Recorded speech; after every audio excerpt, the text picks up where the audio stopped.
Welcome to Cognitive Dissidents. This is Monica Perez of The Monica Perez Show. Hrvoje of Geopolitics and Empire. And Mike of Parallel Systems Broadcast and the Parallel Mike Podcast. And actually, I want to start with you, Mike, because you've been doing a lot of work on something that has been all over my mainstream feed anyway. What looks to be a very wobbly sovereign debt situation. The U.S. yet again downgraded by Moody's. I don't know how big a deal it is. And sometimes I don't over worry, but when it's on the front page of the Wall Street Journal a couple of days in a row, I got to wonder what's going on. So can you tell us it in a nutshell? And then I've got some questions for you. Yeah, for sure. You know, it's interesting, isn't it, that now we're starting to see the mainstream media talk about things like a financial reset or a bond market collapse. Just a few years ago, when I was talking about things like that, it really was fringe. You know, if you were saying that stuff, you was a crazy nut job conspiracy theorist. But even Jamie Dimon of JP Morgan this week said that he expects the American bond market to crack. And the other strange thing is you've got Scott Bessent coming out constantly defending the US, saying we're not going to default. Just the fact that you've got to say we're not going to default tells us that something serious is going on. So I'm not sure if they're preconditioning people, but in essence, the bond market is starting to go through some serious problems. And I think the most important thing for people to realize is that the bond market is the financial system, particularly the sovereign debt. That's like the base layer of everything. So you've got the sovereign debt, and that's how the Ponzi scheme works. You've got to keep adding more debt to pay for the interest and the capital on the old debt. And then the new debt is, of course, made up of more debt, and it just goes on and on. So when you have things like people reject that sovereign debt, which is what's happened, the US had a 20-year auction and it had very low demand.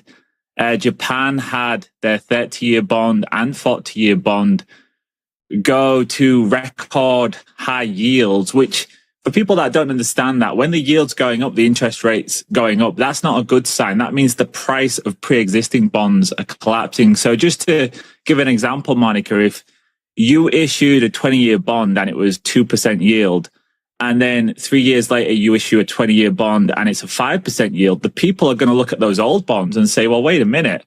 There's a 5% yield here. I'm not paying for the 2% yield. So your existing bond falls in price.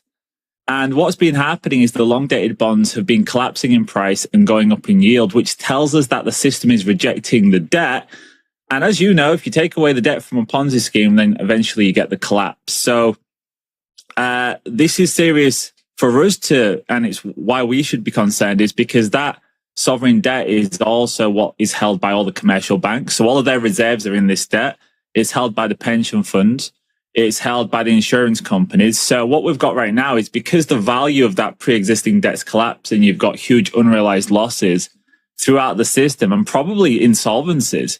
But unless those insolvencies manifest because something happens, like, for example, the banks are forced to sell the bonds or there's some kind of run on a bank, then they're just sat on the balance sheet for now. But of course, we saw with Silicon Valley Bank a few years ago that unrealized losses do become realized at some point, and then you see a banking failure. So everything that's happening right now is kind of unprecedented, and I think it's just another step towards this big financial reset, which I think we're going really fast towards right now.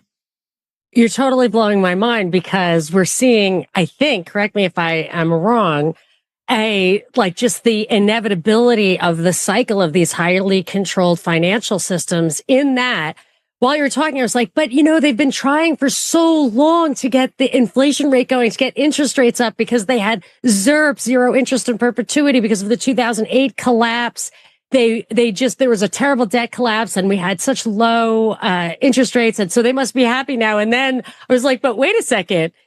If all those values are collapsing because interest rates are going up, you've got another debt collapse on your hands. That's precisely it. If you take interest rates to close to 1% and then you have institutions, pension funds, banks load up on those bonds for a decade at those artificially low interest rates, and then you have yields spike at the fastest pace on record, it essentially renders the system insolvent. And like I said, it's all sat there on the paper, but the way I liken it, Monica, is it's very similar to the 1920s when you had this mega bubble in asset prices. So I remember that was just a stock market back then. But the way that unfolded is as the collapse happened, the 1929 bubble, and it burst, you had all of the banks who had loaned a lot of money out when interest rates were really low. It was just the same. They had these kind of unrealized losses because as soon as interest rates went up, they had to start calling in loans and people defaulted. So the banks ended up folding. Well, it's just the same now. It's kind of like a building and they've hollowed it out. So they've took away all of the internal walls, the windows, and it's still standing. But when you hollow out a system by getting all of the pension funds, the banks, the insurance companies insolvent, you get everyone invested in these extremely overvalued assets. Everyone's kind of just waiting for the bomb to go off. And when it happens, it will be like an implosion because we're all tethered to this system now. And yeah, it's really a rock and a hard place situation. So I expect that just like when we had the first round of interest rate rises going after 2022, this is just going to be the same. And the system is, I'd say it's technically insolvent. Even the central banks are actually technically insolvent because they own a lot of this debt too. And when I look at this, I remember when this was happening, when they were borrowing like crazy at super low rates. I thought eventually these rates are going to go up and that's going to be a disaster for the U.S. deficits, which I do want to talk about in a second briefly. But if I could see that coming, surely this was the people who were facilitating this from on high could see it coming.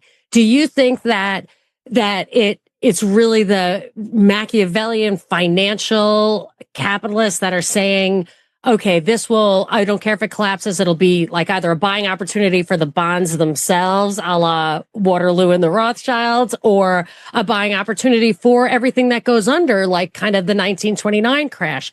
Do you think that this was anticipated at all? Like the powers that some of the very highest up, they like this because they have dry powder?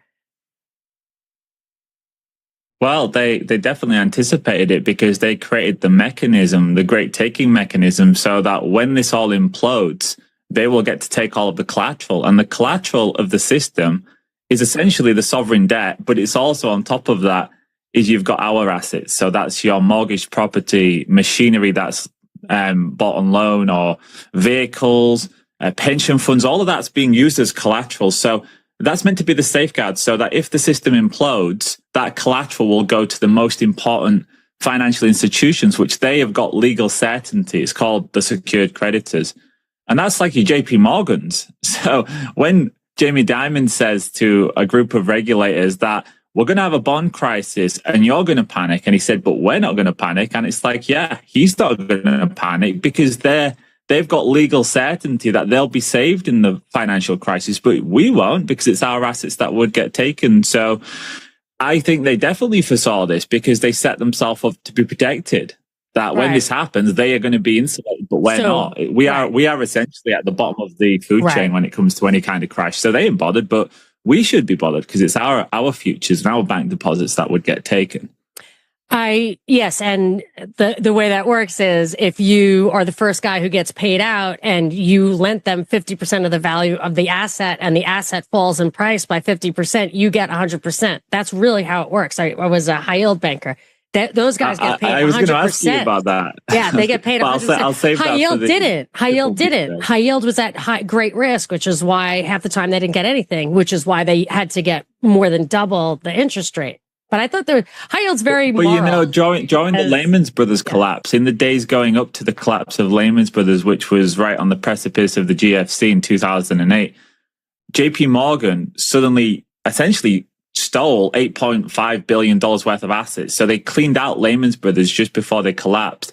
And they got took to court afterwards, and it went on for about 4 or 5 years because they said this is highly suspicious. They did the same took all thing these with assets. MF Global. MF Global was something that happened here. It is JP Morgan. They did the same. It's called fraudulent conveyance. That's what you're not allowed to do that. Exactly. and the judge in the court case said, well, technically JP Morgan had access to those assets legally because they're secured creditors, which means they can loot the system as it implodes. So, you know, it does beg the question, are they setting up to implode the system to take all of their assets? That's the question you want to ask yourself. But either way, I think it's going to unfold in a major financial crisis eventually. There's no way to keep this system going in perpetuity. And at some point, it has to have the reckoning. And, you can kick as much as you want. But I think when you have the sovereign debt, which is the base layer of the system, start to collapse in price, that's really the end game. Because what people are doing now is cycling out of that and into assets like gold, which is kind of the exit door. Gold's the exit from the system because it has no counterparty risk. Well, I want to move on. I want to say one thing about the debt, but then I want to move on to how that collapse might play into some of the geopolitics we're seeing on the world level from, in all corners. Let's get to that in a second, but I just wanted to make a mention of the big, beautiful bill that Trump got through Congress, and using, you're supposed to pass something like that, you should have 60 votes in Congress. They use something called reconciliation. It's not good. It bypasses the process, our checks and balances. We don't like just straight majorities. That's not what the system is based on.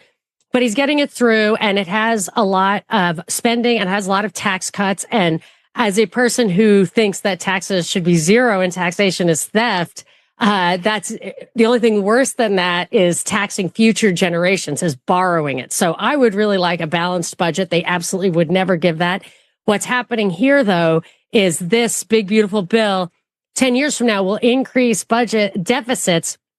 I think the deficit is projected to be $2.7 trillion in 2035. And people don't understand that deficit is an annual number. The actual debt is going to be well over $50 trillion in an increasing interest rate environment. It's really shocking. I told you guys about this, I think maybe in February, and only after it passed did you hear Elon Musk, who was supposed to save us with the smaller government, say, this is an abomination. I'm shocked, I tell you. I'm shocked to see increasing deficits in this budget. And this is months after. It's 4 months now since it was very clear that's what was happening. So it seems to me there's a lot of stage acting going on at the top. But stuff like this just demonstrates in my mind that there's something going on at a much higher level. And we're just distracted by the lines these actors are saying. Yeah, and the question is, who's going to fund that bill? Because if the bond buyers internationally are rejecting the debt, and that's why the yields are, of course, going up, then who is going to buy it? Well, I'd argue that they're going to try and force it on American citizens, for one. And the other way that I think they'll do it is through stable coins. But I mean, really, these are fringe ideas. It's like desperation America now trying to get the system to keep going. So I don't know how far they're going to get down that path. And like you said, that 2.6 trillion estimated, that's without a recession. If we have a recession or a depression, right, you can add a 10 trillion to that. Yeah, and I saw a quote, Treasury Secretary Scott Bessent and other banking regulators have pledged to loosen capital requirements to let banks hold more treasuries. And if you also add to that money printing as a way to get those bonds monetized, that's just like 1-to-1 inflation, if at best. So then that adds to the interest number. Like your interest rate goes up in percentages. So if you have a 3% interest rate and 4% inflation, you have a 7%, and that's when it really spirals. And some of these articles, even in the Wall Street Journal, Jamie Dimon and stuff were saying, well, there's a tipping point. And I don't see how you get from here to there without falling off that cliff, really. But I don't believe it because the interest rates aren't fully spiking right now. Why is it not baked in better? The interest rates should be higher, in my opinion.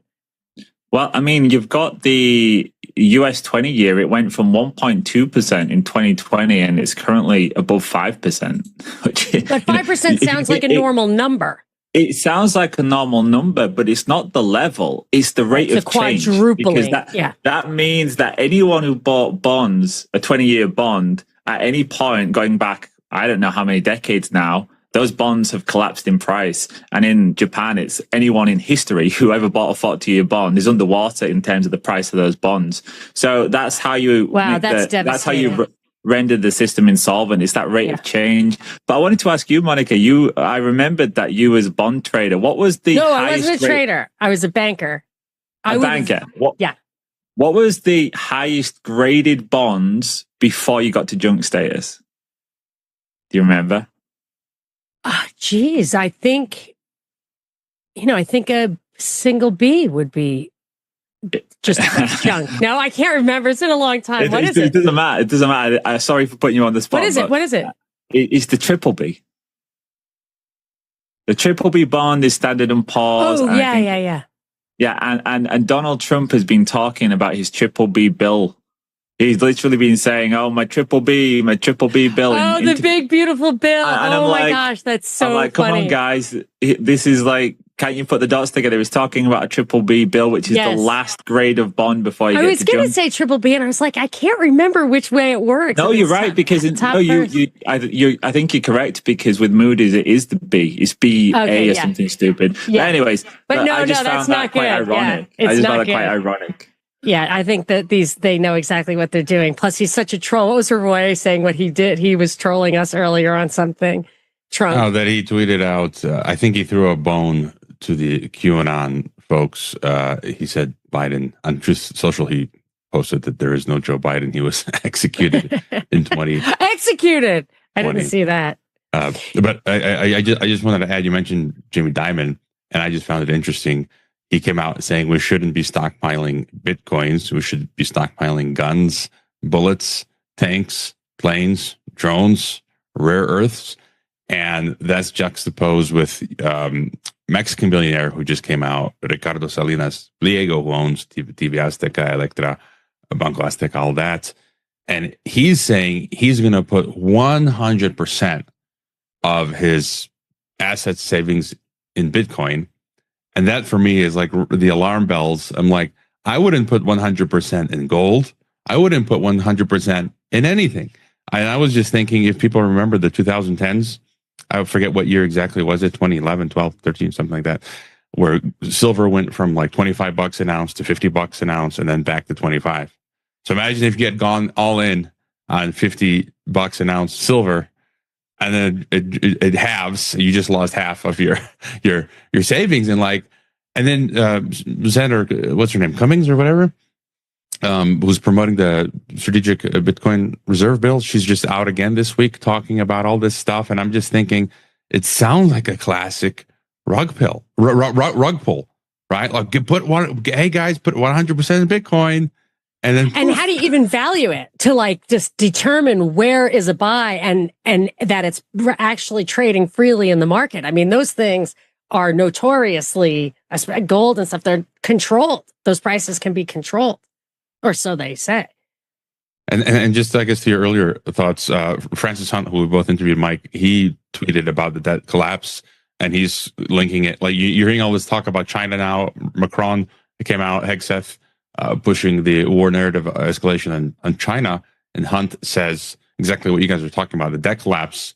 So they need a war to cover this financial crisis. And I just thought of this story from the 1970s in Mexico, right, where you had the president come out. The Mexican peso was in trouble, and the president comes out and says, "We are not going to devalue the peso." And there was this American businessman, I forget, I read this story a few times over the years, and he was working with their company in Mexico. And when he heard that, he told his boss, "We got to take all of our company's, savings bank accounts that are in pesos, transfer it to dollars." And the boss was like, doubting him. He's like, "Just listen to what I'm saying," because the president said we're not going to devalue the peso, and he's like, when they come out and say that, they're going to devalue the peso. And it was an insane story. And so they devalued the peso, but he had put their stuff in dollars. And then when they put it back into pesos again, they'd doubled their, savings. And so when Besant comes out and says that, I'm thinking, like you guys, something's, we're in trouble. So. Well, I mean, technically, he could be speaking the truth, right? He could. I mean, the US could get the Federal Reserve could buy up all of the debt and monetize it.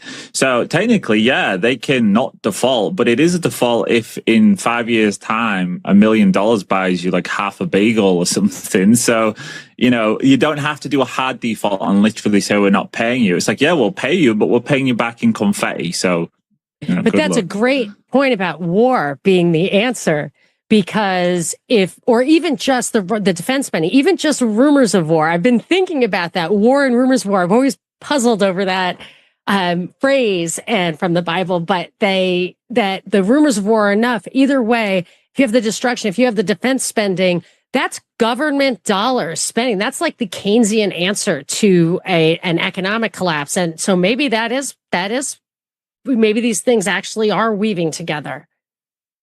Yeah, and there'll be no oversight if there's a war, because they'll just say, oh, well, we have to pay for it. So push through as many spending bills as you want. Yeah, absolutely. The debt goes exponential, which we've already had a couple of times. COVID, Reagan, we've had that before. I don't know how we can take it. And actually, anymore. it's not, historically speaking, if you look at the stock market during periods of war, it mostly goes up. Not every time, not every war, but odds are it goes up and not down. So if you want a can cake and you want to implement a massive technocracy and surveillance state, it ticks so many boxes to have a war. Now, I hate to say that because I hope there is no war. That's the last thing any of us want. But if you was going to try and kick the can and you wanted to spend a lot more money and expand the debt and bail out the system one more time, you need a big narrative, and the war one would actually help with the installation of the great technocracy, I think.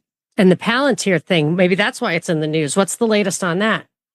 Well, just the war thing, I'd add that, like in the Russia bomber thing. So I think it's pretty wild, far out, that Kiev, with of course with the assistance of the West, went deep into Russia, and they knocked out billions of dollars worth of Russian nuclear strategic bombers. And Putin's just, Nikola Mikovic, was a contributor. I've had him on the podcast. He's a Serbian.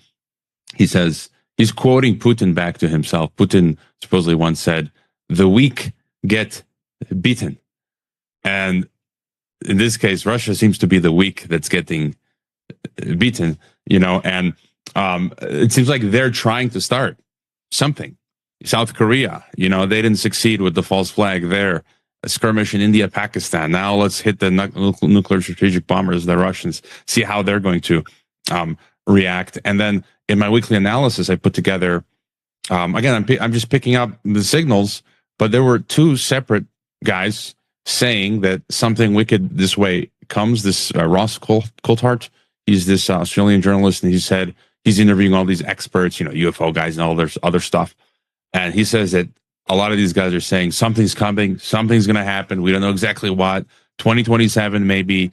And then another guy, Cam Carson, who's got a huge following on X, and he's got he's like an investor. He says he heard from someone that they're outlining plans for a manufacturer crisis that would necessitate martial law in the next 3 years. So, 2027, 2028. I've interviewed over the years people, guests like Martin Armstrong and others who also throughout those years, a few years ago, they were pointing to 2027, 2028, and so it seems like something is coming. And I don't know. I think it's to deal with partially the financial system, but also to implement the Palantir technocracy. And as you said, Monica, it's interesting that Palantir has already been laying in the past year the groundwork for the surveillance system. Yeah, and people were talking about that for so long. It's like the CIA paid for it, and nobody seemed to bat an eye as that thing started to roll out and hoover up all the metadata. And then Trump's the guy who's like, "Yeah, we need to goose that thing." It's like, when are people going to realize that? Same boss. I've noticed a lot more people calling that out actually on X recently, saying, listen, these people that keep pushing the Trump saving narrative, they've lost all credibility, and we just have to mock them at this point, because it is getting ridiculous, the list of things that have been unrolled out or been suggested, including, of course, what you're talking about, the Palantir database. It's kind of indefensible at this point. The technocracy is coming to America fast. Yeah, okay, can I show? I want to share share sound. I want to share the Alex Jones. So, I mean, it's getting really to the point, like wild. And I'm just like amused. Like, I can't believe how some people don't see through this. And here's Alex Jones basically defending Palantir, defending the technocracy. He's asking me about Palantir. And when you look at it and you understand it, Palantir and the surveillance systems and the AI and all of it has been an outlier from the bigger companies. And it's been wanting to get big contracts. And Trump wants to use it to track illegal aliens and stuff, and the real ID that they're trying to bring in that's terrible, that never got implemented because it's unconstitutional. So I've been critical of all of that. And I obviously don't trust Palantir and the rest of the stuff it's doing.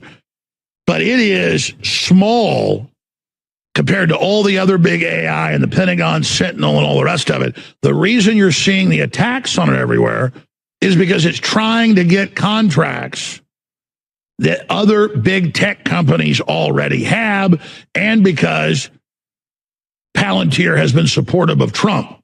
And so, yeah, Trump is going to them because they've been supporters. But all this hype about Palantir, all of these systems can be used for control. All these systems are out of control. All the AIs are woke.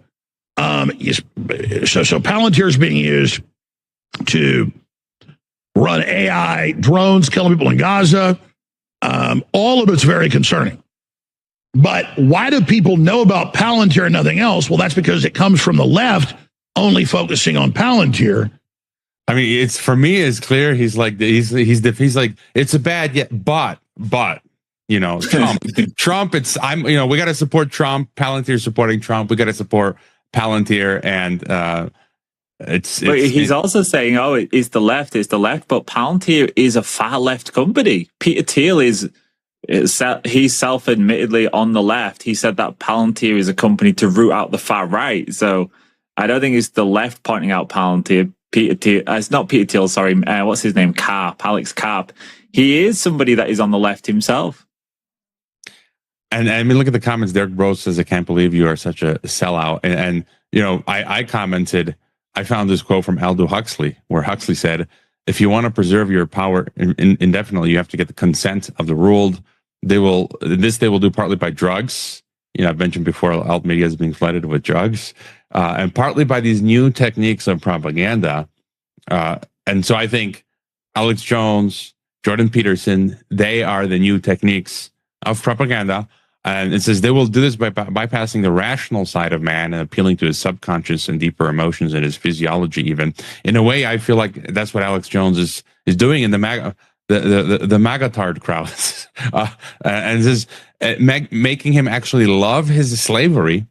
I think this is the danger, that people may be in some ways happy under this new regime of Palantir technocracy, but they will be happy in situations where they ought not to be happy. You ought not to be happy under Palantir technocracy. And then, you know, a whole bunch of other people like that I respect. Michael O'Fallon says the sad development of Alex Jones selling out to, quote, inevitability as he defends the liberty-ending purposes of Palantir.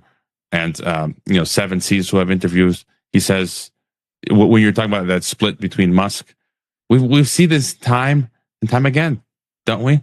And he says it's all fake. They're all on the same team. And Jason Bassler had a great meme here, the Scooby-Doo. You take off the Palantir hood and it's World Economic Forum underneath. And I really thought I saw you just interviewed Chris Rossini. I've bookmarked that. I haven't seen it yet. He said it was one of his best interviews, I think, that he's given. I really loved his tweet here. He said, food for thought.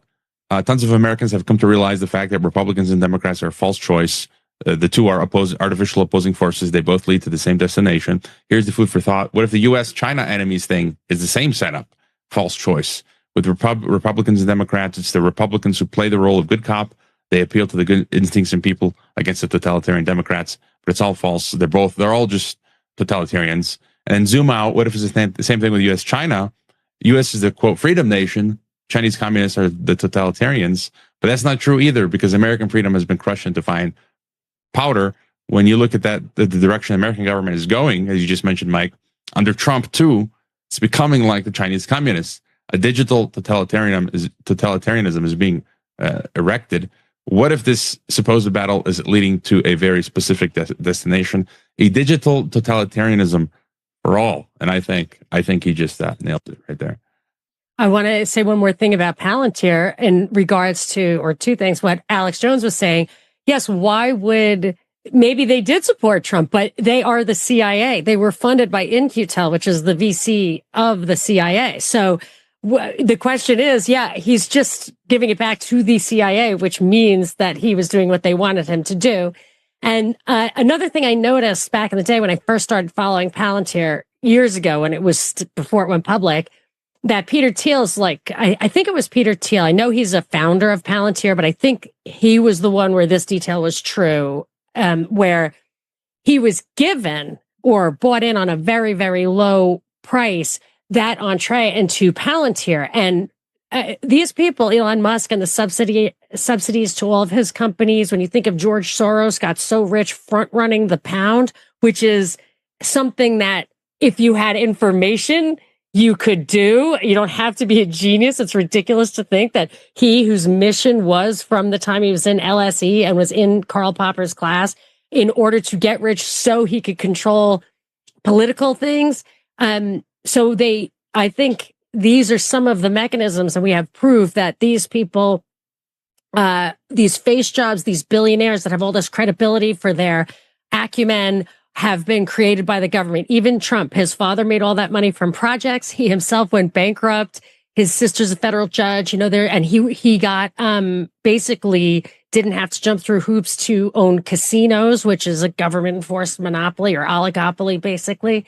So that Palantir was a good case study in how these people get their money, and then they use that to appear to be private sector actors, but in fact, they're just cutouts.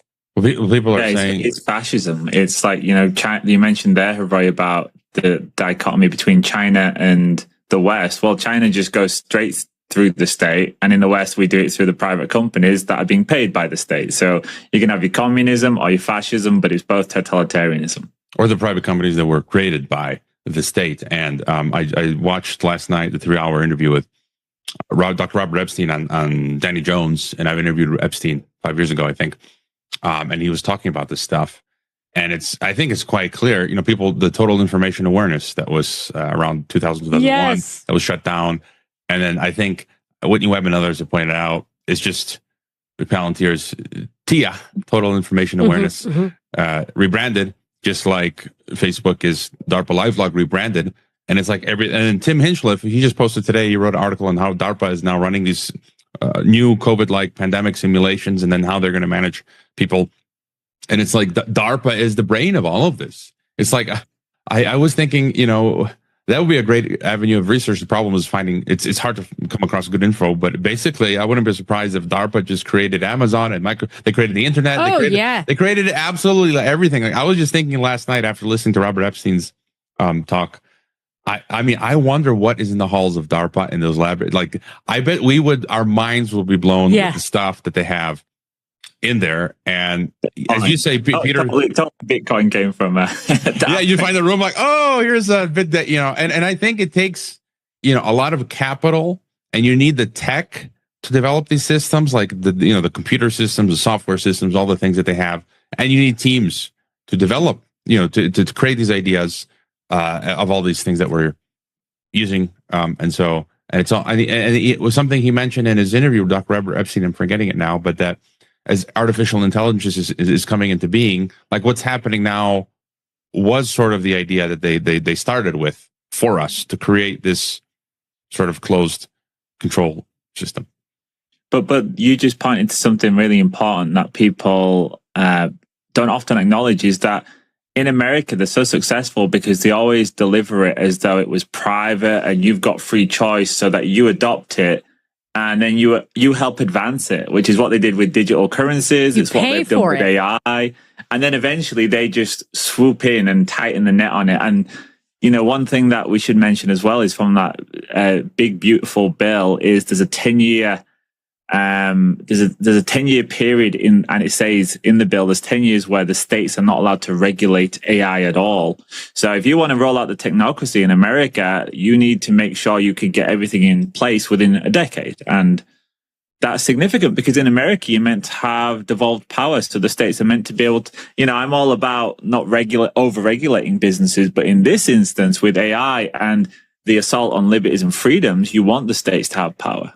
You don't have to regulate it. You just have to not subsidize it and give it special treatment. So when Hrvoje was saying, I'd like to see how all these things, the documents on how these things were created. I've seen some, like, for example, they created Google. They wanted it to, or what they did was they had a contest. DARPA had a contest, and Sergey Brin won the contest. Then he got the seed to do this. And because he had such a great advantage, nobody could really compete with that. And then in an article I was reading in that Quartz online magazine said they want the private sector to pay for all this stuff. But Sergey Brin was in the same little Johns Hopkins incubator as Mark Zuckerberg and Angelo something or other, who made Quora and Facebook. So I think that they all kind of have that same relationship. And similarly in AI, one thing that AI has this tremendous advantage is the way it kind of isn't held responsible for copyright. Like, it just trawls everything, which is, people put their creative wares in with an expectation of copyright, which I'm not a huge fan of copyright, but that's the system that people have relied on. And these things just hoover it up and then can create with this power. And this is where the subsidies come in. Trump signed all this stuff. Meta, just in the newspaper today, is signing up for 20 years of an Illinois nuclear power plant. Microsoft did the same thing in Pennsylvania. And what they're doing is they're paying for that. And you get the nuclear power, and they like the AI servers and stuff. They power mostly on gas, natural gas. So they're going to get all that. But Trump signed like 5 executive orders or 5-part executive order about facilitating energy, coal, nukes, fast tracking it. 18 months for a nuclear reactor permit. My little pool house took 18 months to permit. And because they're fast tracking and they are in control of the regulatory process, I don't think you even have to specifically regulate it. Just the private sector wouldn't fund it. It wouldn't have been funded in the first place because we have plenty of labor. We don't need that. I'm just thinking more and more with what you're saying, that it's just seeming clear that the green agenda is not only about democide and eugenics, but I think it's becoming clearer because I think they had this trajectory planned out as they're releasing the AI that they had in their DARPA lab, and it's now going live. They had the green agenda that they had implemented some years ago to hit this tipping point as the two things cross the threshold. And so now they're like, okay, you plebes are going to be using solar and wind, and then the gas and the nuclear is going to be for the technocracy. Because you hear stuff like, again, the Mexican president Sheinbaum said, you're going to use less electricity, Mexicans, and how you're going to do that by installing. You're going to have to pay to buy solar panels and put them on your homes, so you use less electricity from the grid and you generate your own intermittent electricity. So is Bitcoin peaking like that too? Because Bitcoin uses a lot of energy. It's just a giant energy consumption machine. Like, I just don't know the magnitude of it. Like the green stuff, that is worldwide.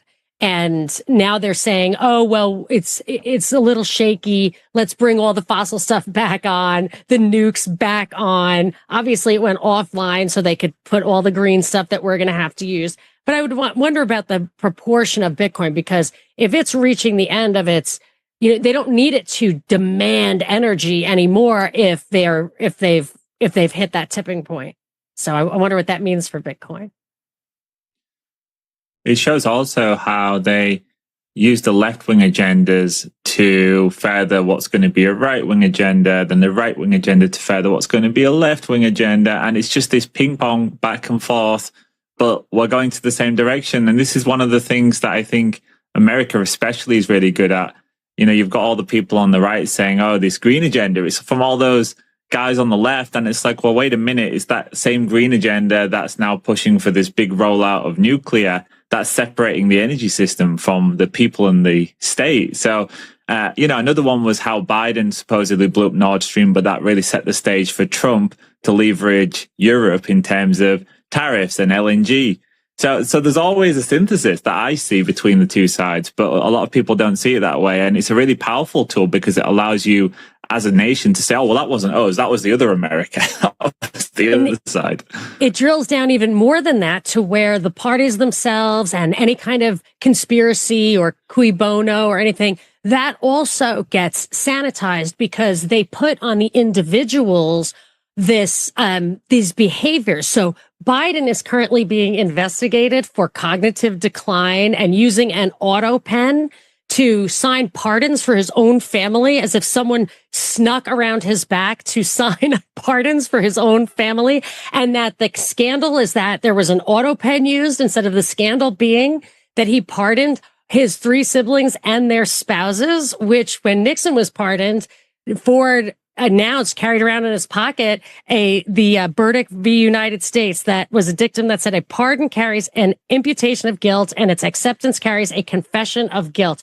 So they're trying to make Biden look incompetent and not investigating corruption, just incompetence, so that he's not responsible for that. But on the bigger picture, he's not responsible for anything that he did that bridged the 2 Trump administrations, which I consider to be one big 12-year long thing. Similarly, Trump is a megalomaniac who shoots from the hip and isn't super well informed, but he just, he's just a wheeler dealer. The Republicans aren't responsible for that. There isn't anybody pulling the strings on him. He's just, and Elon Musk, like, I had no idea about this. I just popped in and I was a little bit high and I got 5 other companies to run. So everybody involved in all this stuff, and like George Bush was an idiot. He was so stupid. He didn't know what was going on. Anyone involved in this stuff, they're like the classic scapegoat.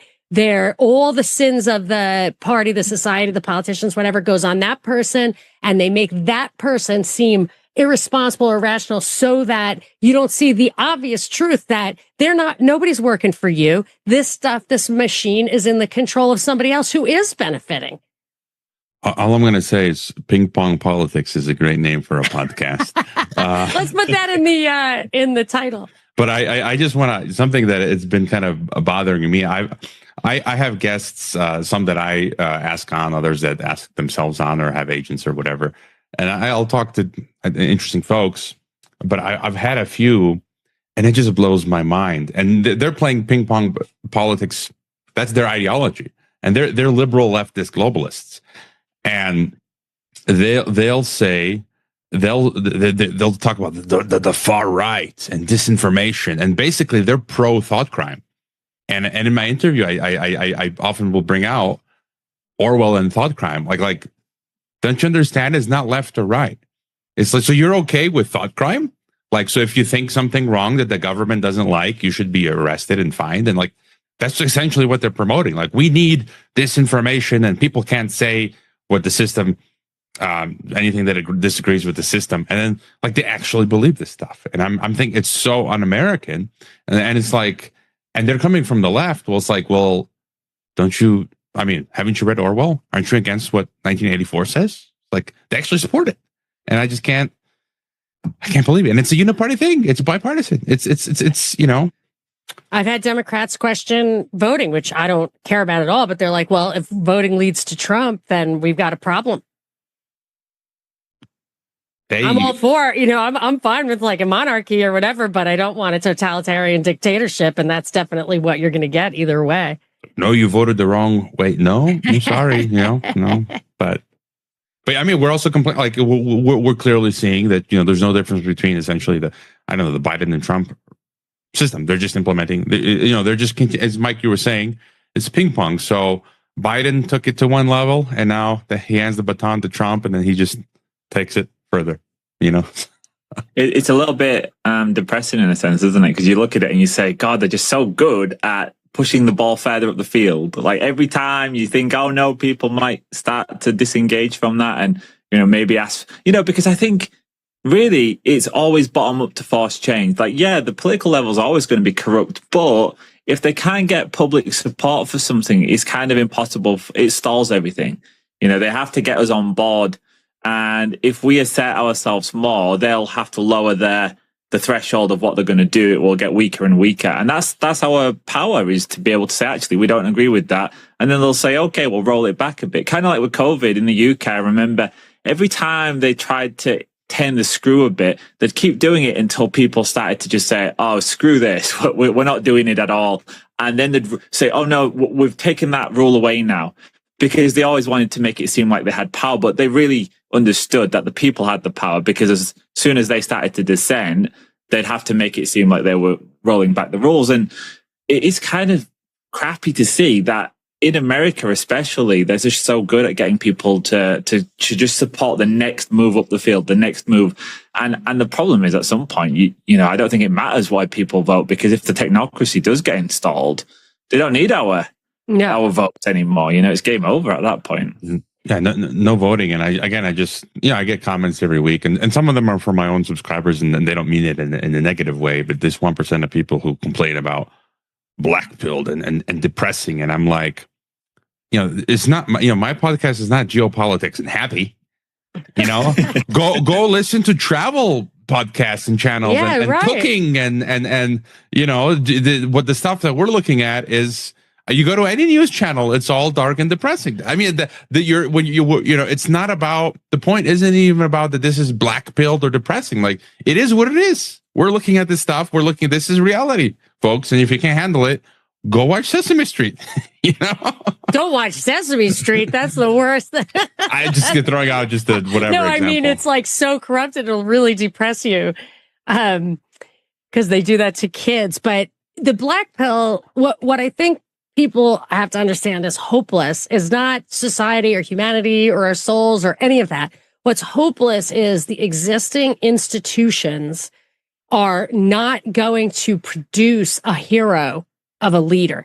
And I like the institution of the Constitution and the Bill of Rights. I mean, I'd rather have the Articles of Confederation or whatever, but if we could actually just restore that. So I'm not even saying, I like the process. I think the problem is these processes. So like when they passed the spending bill and did it with reconciliation, which is just disingenuous, that's bad. Like if you got the process back, that would work. The institution itself perhaps could be salvaged. Somebody like Ron Paul was working to salvage it, but they're not generating a pope or president or whatever that's going to be your salvation. So but the more you delude yourself, the longer that goes on and the more you have the ping pong politics because the institutions compete. So the black pill really should just be, there's no hero going to save you. But but I think that ping pong politics, which is a great expression, I think it derives here anyway, probably from that Karl Popper theory, that George Soros thing, where I feel like he almost invented tribalism, acting like he was observing it, but I think he was really inventing it. And they were observing, like with those rules and stuff during COVID, maybe not that specific example, but how you could manipulate people by dividing them into two different quote tribes. It's like goes with that cult of personality thing. The 2017 SPARS document showed very clearly that if they wanted at least half the people to follow something or to reject it, they would get a super partisan president to embrace it, and that would make the other party reject it. And that's how they got half the people to accept the vax right out of the gate, was by making it like that. So I think that's the cult of personality of Trump, whatever. That's what makes these tribes here fight against each other while the ball moves forward, even though they don't really like. They're not all embracing that. Well, I guess with Trump's getting them to embrace the technocracy, which is really pathetic. But in their souls, way back, 10 years ago, you could see how much they loved Ron Paul, just from probably their heritage. But yeah, the tribalism trumps it all. But I think the other issue is it's less as time moves on, the ping pong stuff. It's the fact that power, absolute power corrupts absolutely, and that power has become so centralized. You can't think like back in history, because globalization. I mean, we're at world government. I mean, this is not 500 years ago, 1,000 years ago, with the technology that we have with globalization, where everything is intertwined. We're now moving into a place where power has been so concentrated financially, politically at the global level. So we're at that stage now, which sort of explains how everything's captured. Everything is, most things are more captured now than they were many years ago. And in 1 year, they're gonna, it's just increasingly getting exponentially more captured.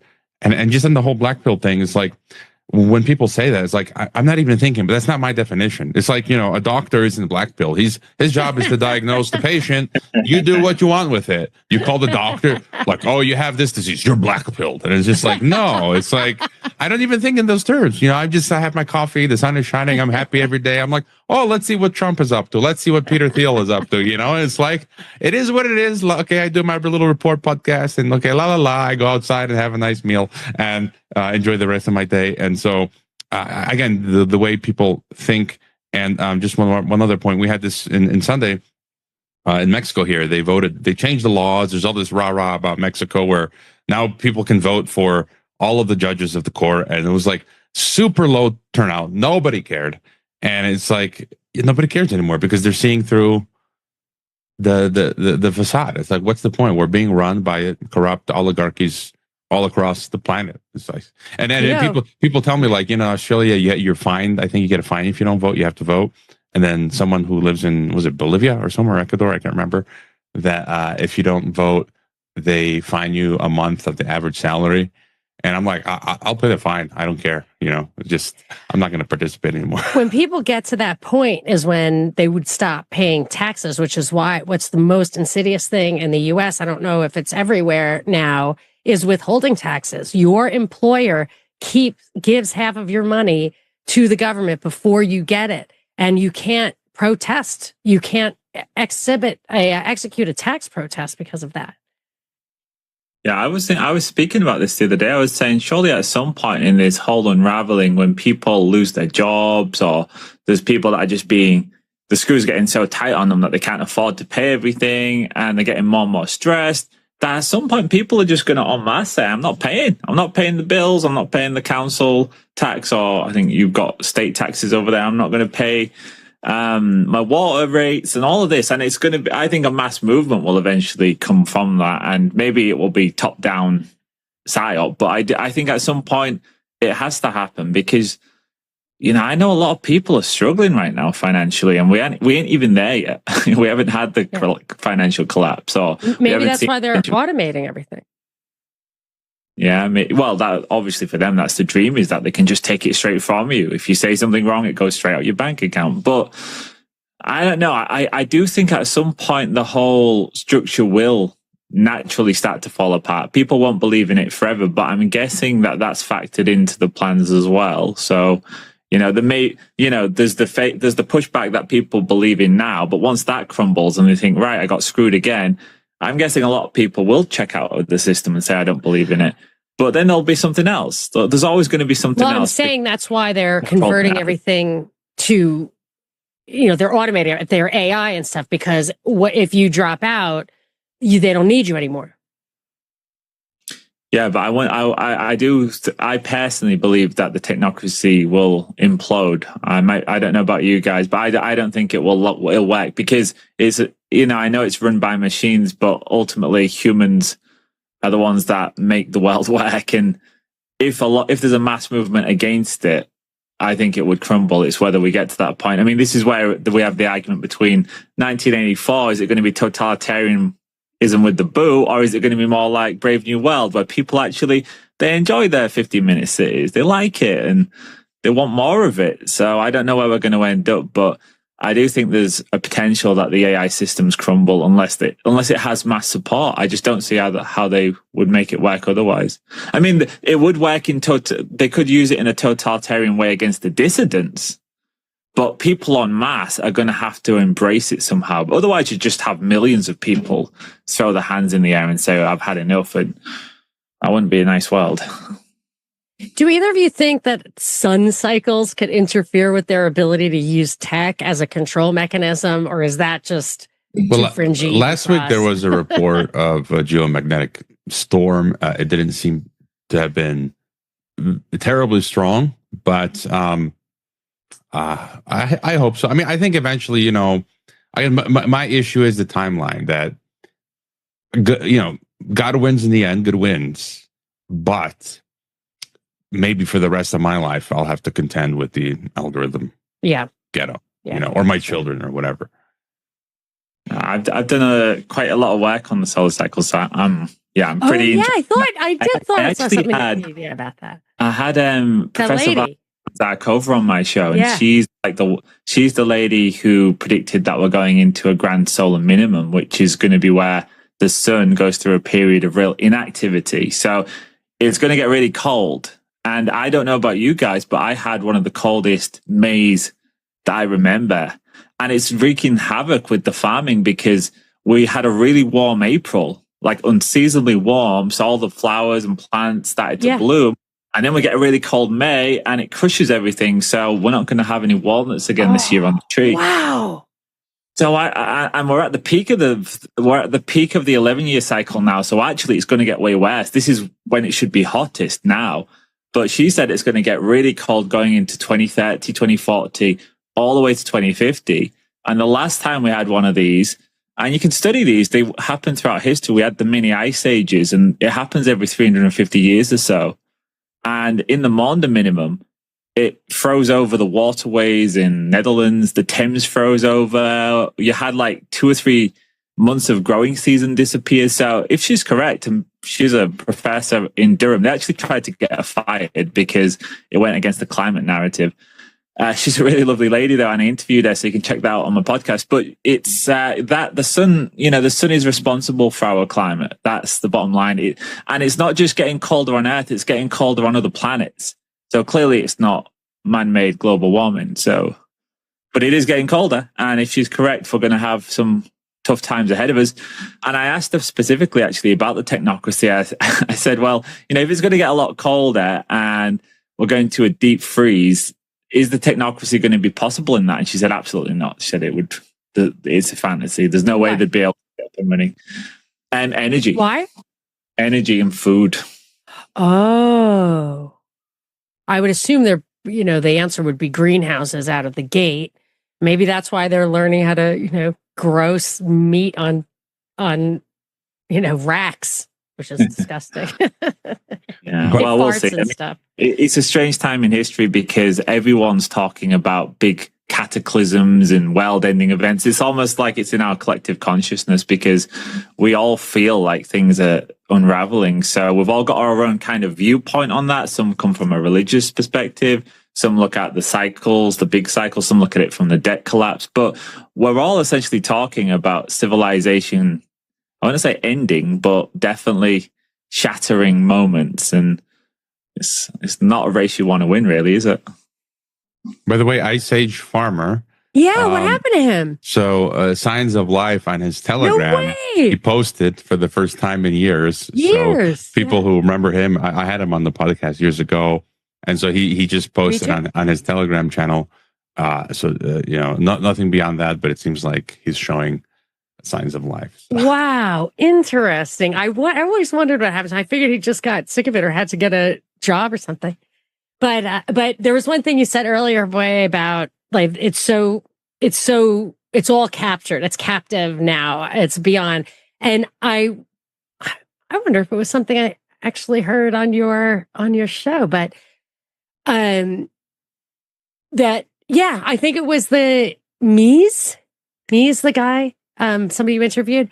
He said something about like destruction. They destroy to rebuild or something. And I've been noticing that, like with the fires and everything. I'm thinking they've captured everything. They've gotten all the markets for everything, basically. I mean, this is really, I don't mean that literally, like whatever. It sounds like communism, but to the point where, so you see Big Pharma they needed their customer base to be well people. 7 billion people had to get injections. Like that to keep growing, you have to turbocharge into new markets. And whether it just comes to the neglecting fighting fires because you want that to burn down or dropping bombs. I mean, I really am witnessing the demolition industry here, obviously a very mature, robust industry. It gets a lot of work. These guys say that that's all they do is demolish stuff. And there's hundreds of crews here. So I've been observing that. And of course, Gaza comes to mind, what they're doing. And I wanted to tell you guys something I was looking into on that regard. So they started a humanitarian rescue thing called like Gaza Foundation for Humanitarianism or something. And BCG, did you guys read about this at all? Boston Consulting Group was in October hired to help the American, it was supposed to be like a big coalition, and nobody would go in on it because it was obviously not designed to deliver humanitarian aid, to the point where the BCG partner, he was put on administrative leave, and there's an investigation. And I dug in a little bit, and the big story, I heard this on 21st Century Wire, is the big scandal is the U.S. Israeli GFH went in there with 4 distribution centers for food, for all in the South, for 2 million Gazans who live everywhere, forcing them all to go to the South to get the food. And the idea was it's like a forced migration ploy. But I've been long expecting that Israel's humanitarian failure, so they create it's so bizarre anyway, they create a humanitarian crisis, and then they act like they want to solve it. It's so stupid. But their failure to solve it is something that I felt was going to be used to get U.S. boots on the ground there for that stage of rebuilding, which is coming up soon, I think. And so the forced migration narrative doesn't really hold up in the face of the fact that Israel's getting tons of bad press for what's going on there, and they're organizing it to create chaos. So they put out tables. I read several articles in the Wall Street Journal. They put out tables. They put all the food boxes there. There aren't enough for everyone, and they don't have lines or anything. They're not distributing it. So they put it out there, and they tell all these people to grab what they can. And they have weapons. There are fights. Sometimes the Israelis shoot them. Sometimes they hurt each other. There are reports of the security just standing back and watching it happen. A lot of crazy things happening on that front. And so I dug into like who these guys were, the Americans, because it's not the American military. It's 2 mercenary organizations, like hardcore. One of the guys, Phil Riley, he owns SRS, and he was a consultant to BCG. He right now on his LinkedIn has an advertisement, from what I read in one of these articles, for $1,100 a day for experienced combatants to go over there. This is current. Other guys are in it as well. And so my expectation that they were going to use this as a stepping stone to get boots on the ground, they're already there. Like the humanitarian thing isn't leading to that. And from what I understand, we greatly underestimate the number of kind of boots on the ground because the mercenaries outnumber soldiers. So we don't even necessarily have soldiers everywhere. We have tons of mercenaries. And that's what these guys, they're in place there. So I just have a feeling that we're entering phase 2 of that, and that the U.S. is going to get involved in it. And then, of course, they'll hide behind the Trump's a hothead, or don't blame us, it's them kind of thing. And but I think that's where it's headed. And I think they destroyed to rebuild, and they know they're getting government contracts for it. It's shocking. I guess just a few quick points there. You see the constant good cop, bad cop, Netanyahu, Trump, Musk. There's old photos of Hillary and Trump, right? Yeah. Then you have the huge complex, the insane complex that they're building as cover as a U.S. embassy in Beirut. Like something's going on. And Sam Husseini, who I interviewed many years ago, he posited something interesting. He had the attack on the Messianic Jewish couple outside the embassy. Now they're escalating that anti-Semitism thing too to physical violence. Yeah. He made an interesting point, because I think a lot of these things are false flags. But he said they don't have enough. Because you have the Israeli settlers, the hardcore Zionists, but at the same time, a lot of Israelis who are not Zionists have left Israel, and they don't have enough bodies to fill Gaza for the new settlement.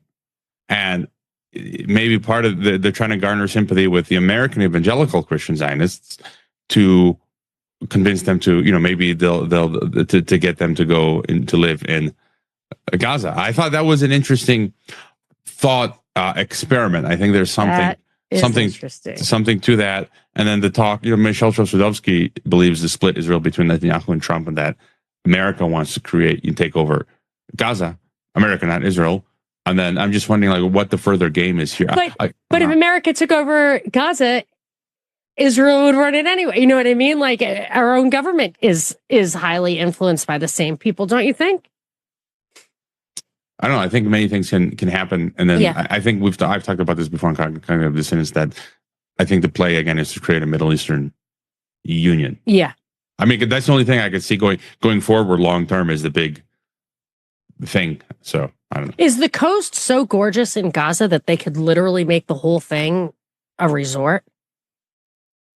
I mean, I've heard it has the potential to be quite beautiful. In which case, it would be a corporate enclave, a Disneyland. Which I've been saying from the beginning, they just want to make Disneyland over there.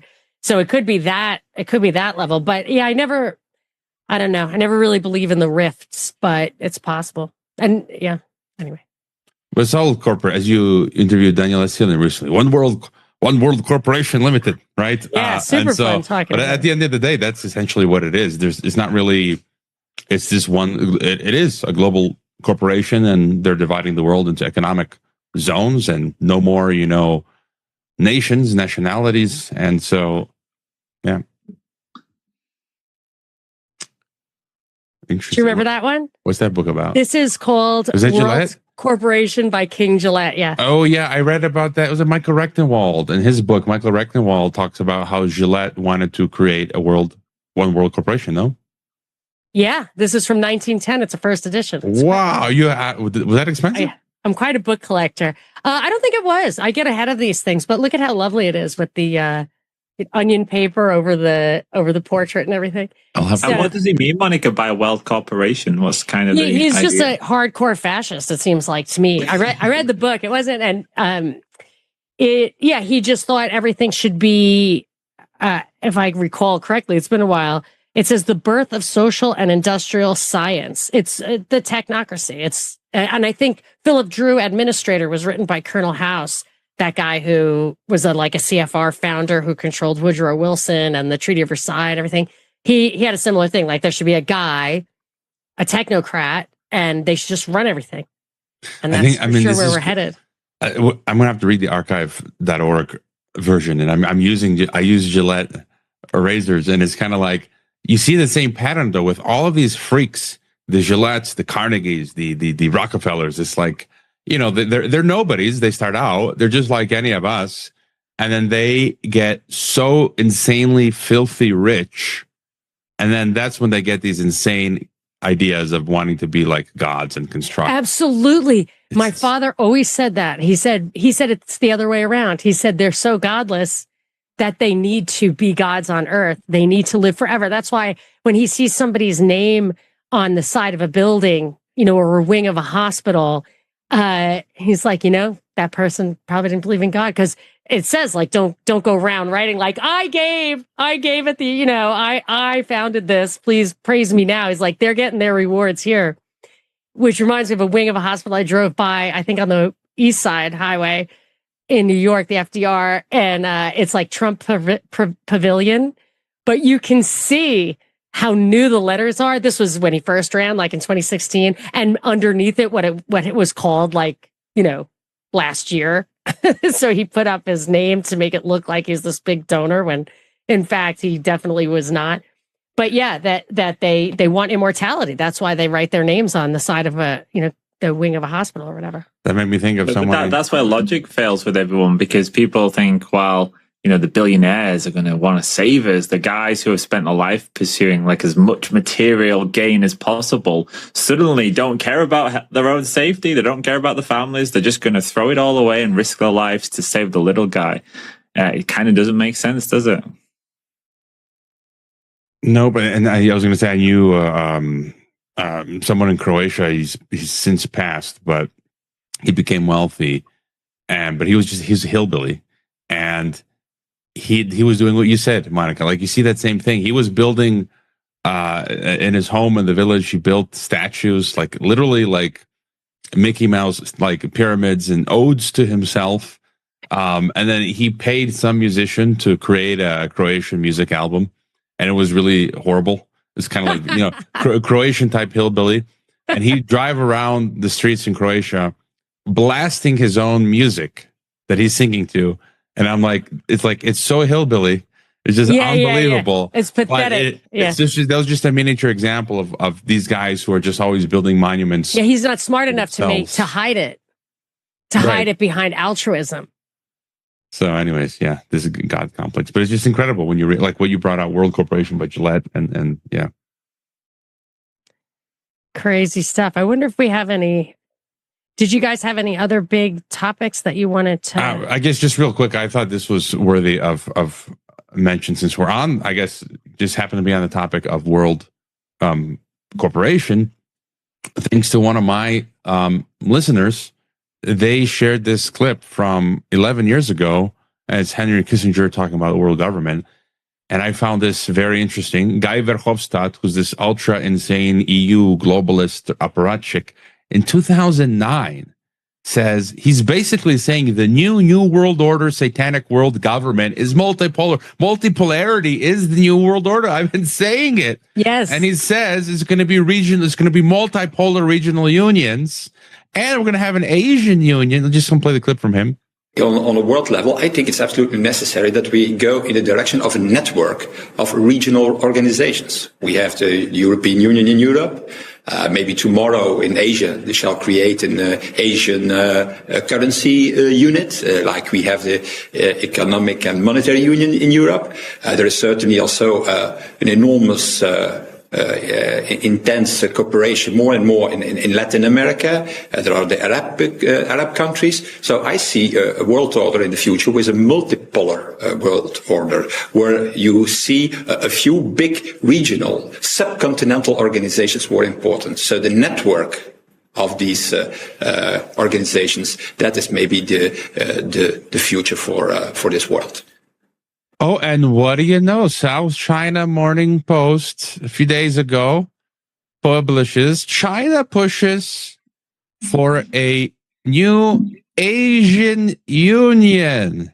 It says a prototype for an Asian Union may be taking place. Multipolaristas, go Xi Jinping, go China, go Russia, build your Asian Union, defeat the New World Order. Yeah. Did you ever talk to Ian Davis? I interviewed him. He writes on Off Guardian sometimes. Yeah, he shared my Mies interview. He said it was a good. Cool. Yeah, I've had him on. I should get him back on again. I was thinking that I want to get him back on too, because he was very much a forerunner in articulating and documenting the multipolarity and how, like, old boss, new boss, same thing. Funny. I think Mike actually cut the clip for us, which is cool. You were talking about, like, I think they're false flags. This thing in Boulder, we had an attack in Boulder, Colorado. I've been waiting keep wondering, like, why are they pushing anti-Semitism? Why do they give it so much oxygen?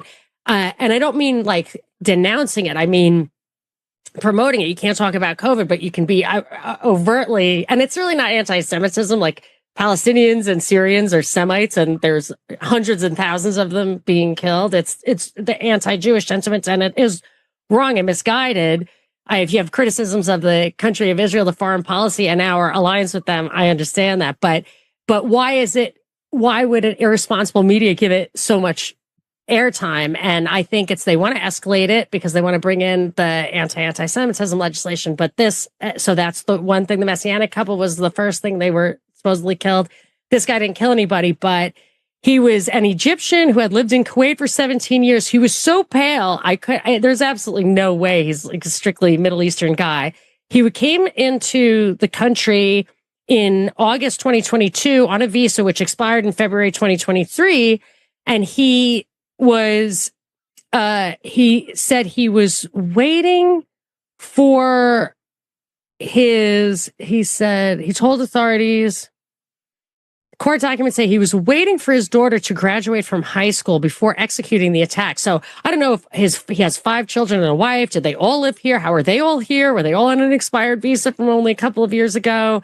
It was a very, very fishy story. And then he said, well, I meant to kill myself, but I lost my nerve. I'm like, so you're waiting for your daughter to graduate from high school, but then you're going to kill yourself? Like, are you a good dad or what? But I just thought the video looked A little sketchy. A cop comes out, a solo cop, and takes him down. Like, it just looked a little acted. Can we pull that up from X? Hrvoje, I don't know how to do it, but I think do you have the video? Mike put it in our chat in I don't see Twitter. In the Twitter. All right, let's. Yeah. I don't know if that's got the video on it, Monica. Let's have a look. Oh, okay. Sorry, honey. It's Ken Klippenstein, but yeah, I agree. So another one of those ones. Okay. I haven't looked massively into it, but it is very interesting that we keep having these things, and they always shout the slogan. Is this a mind virus? No, it would be different. It would be the one above it, but I don't think you'll be able to get into it. Yeah, maybe. Well, yeah, there it is. There it is. In those days, you were worried about Al Qaeda having a sleeper cell here. You were worried about ISIS weaponizing people over the internet. It was sort of foreign based. So people are standing around videotaping this guy. He's got no shirt on. He's got a white chest. He's holding Molotov cocktails in his hand. I don't really see any flames anywhere. And then it doesn't show it, but a cop just basically walks across the thing. He almost looked like a rent-a-cop kind of guy. I wasn't sure if he was holding a gun or a taser. Guy just gets on the ground and they cuff him, but there are no other cops around. It just, after I saw the video, I hate to stop down and watch videos, but once I saw the video, I was like, this just looks fake to me. So anyway. I just by default assume most of these events are. Yeah. Sometimes people get killed, though. You don't want to be insensitive to that, but the narrative is for sure. Yeah, but false flag does not mean that people don't get killed. Right. Exactly. I'm the same. I'm a by default person that if it's coming to me through the screens, it's probably not kosher. Yeah, and if you've seen it twice in one day, it's like no. But it just made me think what you're talking about to bring in all this free speech based on the anti-Semitism. That's what they do. So they'll bring in getting some feedback a little bit from Mr. Mike here. Just going to add where am I? The Patriot Act. First is the terrorism, right? And then we've all forgotten about that, and the Patriot Act stuff has remained. And now it's like they'll bring in anti-Semitism, and then we'll forget about, and then they'll just build on it. It's like to bring in the pre-crime. National security is going to be a big one. That's another reason to have war and rumors of war. And now it's so funny. People have pointed out to me for the longest time, like, yeah, they're going to switch the real ID thing to immigration. I kept thinking, why are they recruiting, harvesting people from all over the world and pushing them across our southern border? Like, why are they doing it? I have heard reports of them putting up billboards and stuff like, go, them, go. They go down there and get them and push them over. And I assumed it was to get the anti-immigration crowd on board with our real ID or RFID or whatever, when it was all actually originally implemented after 9/11, which of course is, again, the same, right crowd. But so you go back and forth. So you had 9/11, the terrorism thing, that's for the right. You have COVID, that's for the left. You have the immigration thing, that's for the right. But over time, the ping pong politics, every single person gets on board with the surveillance. Not every single person, but not cognitive dissidents such as us, but most the people who don't have time to dig into the truth. It's like the two walls of the tunnel. The left and right is the two walls of the tunnel. So, yep. Yeah. Shadows everywhere.